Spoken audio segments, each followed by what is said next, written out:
पाकिस्तान को हरईदेला USA.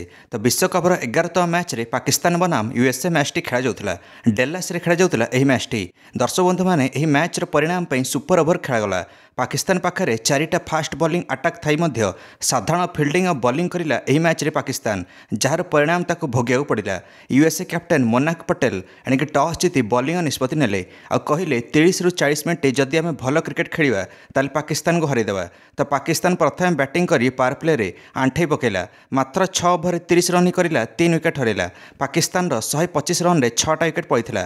Captain Babar Azam भी बहुत धीमा क्रिकेट खेलिले, एणिक 43 बॉल 44 रन इनिंग्स खेलिले, तापर आउट हेले। या पूर्व सादाब खान 25 बॉल 40 रन करथिले। जेमिति सेमिति पाकिस्तान दल 159 करी पकेला, 7टी विकेट हराई निर्धारित 20 ओवर रे। जहाँ जवाब रे यूएसए टार्गेट पिछा करिया ओल्हेला आ माड वर्षा करिला आरंभरू। प्रथम पावर प्ले 6 ओवर 44 रन करदेला यूएसए, 7टा चौका मारिथिला। यूएसए कैप्टेन मोनाक पटेल करिले अर्धशतक। 34 बॉल 50 रन धुआंधार इनिंग्स खेलिले मोनाक। 104 रन पहुंचाई देले टीम स्कोर को मात्र गोटे विकेट हराई, किंतु मोनाक हठात की आउट हो गले। तांको सहित आउ गोटे विकेट पड़ा। नीतीश कुमार और गत मैचर हिरो आरन जोन्स थिले किच रे। 11 बॉल 20 रन दरकार थिला यूएसए को। मोहम्मद आबिर 19 ओवर टी भल बॉलिंग करिले आ मात्र 6 रन देले। एणिक 20तम ओवर रे हारिस राउफ आसिले बॉलिंग करिया पई, एणिक पूरा बेकार बॉलिंग कले। शेष 12 रन दरकार थिला 3 बॉल यूएसए को। आरन जोन्स मारिथिले गोटे छक्का और सिंगल नेले। एणिक शेष बॉल दरकार थिला 5 रन। शेष बॉल 4 रन मारिथिले नीतीश कुमार आ सेहीपरि मैच टी ड्र हला। यूएसए तरफ हारिया मैच टी ड्र करदेले। एणिक सुपर ओवर परिणत होगला match T.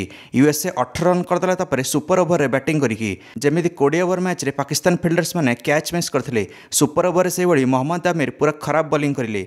एणिक super over Mohammad Amir 3टा व्हाइट फिंगिले आ से 3टा व्हाइट रे भी सिंगल नहीं गले यूएसए बैट्समैन माने। यूएसए 19 रन टार्गेट रखिला पाकिस्तान आगे सुपर ओवर रे। सौरभ नेत्रावलकर बॉलिंग करने आसिले यूएसए तरफ टार्गेट डिफेंड करने जे 4 ओवर मात्र 18 रन देते और 2टा विकेट नहीं आगु।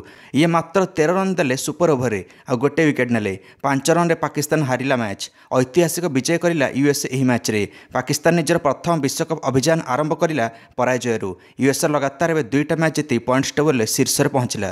प्लेयर ऑफ द मैच पाइले मोनाक पटेल।